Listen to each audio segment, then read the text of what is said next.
Alright, and there's the final chain install. Crank's done, everything's done. On the marks, on the scribe. Don't know if you can see that or not, but it's there. So everything's looking good. Now we're going to clean up a little bit more of that grease down there on the bottom of the oil pan and make it look pretty.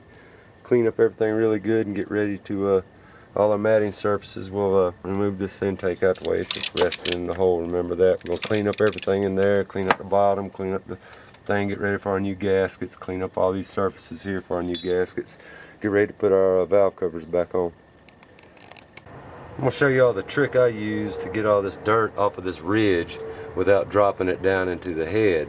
I'll angle a razor and I'll run it back at this direction, bring it all the way back. Not only will it scrape the surface really clean, it'll hold on to all that grime and you can just wipe it off. Come back and get another swipe on it. Be sure to hold it at an angle to force it away, and you'll get all that trash and everything off of there, and you end up with a pretty clean flat surface. I'm going to do that a few more times all the way around, then I'll hit it with some steel wool just to make it absolutely gorgeous, and then we're going to seal up good and tight. I'll show you when I'm done. Alright, got my gasket all made up on the cover. I got my valve covers rested up on the engine. Now they're not installed at all, they're just resting up on top, and I just like them to sit there like that. About lost my gasket, yeah, that's where we're at right now. We're just gonna pop in the front cover and bolt her down. Alright, got my valve covers installed, lower intake done, got my vacuum hoses hooked up, replugged it back into the valve cover right here. This three-way plugs in right here in case somebody forgot, and got my airline, went ahead and routed it to the back of this valve cover. I'll just throw it out the way. And I'm going to go ahead and put in the lower crank pulley, the computer box, ignition box, and the reservoir. Go ahead and bolt those to the engine too.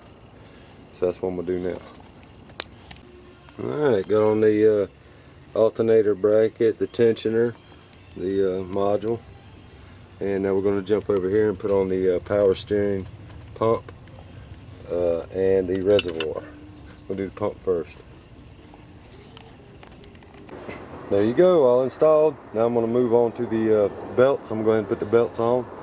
Then I'm going to hook up my hoses, my lower radiator hose that is. And then I'm going to move on up to the upper intake, or the upper plenum. And then we'll get to cleaning up. Alright, so now we got to put on the air breather, the intake hose here. We got to put on the heat shield that goes around the back, the little asbestos heat shield, and put on the cover. But before I do all that, I'm going to go ahead and change out the oil filter and get ready to drain the pan, and we'll be ready to crank this thing up. We got to clean it up, always clean it up.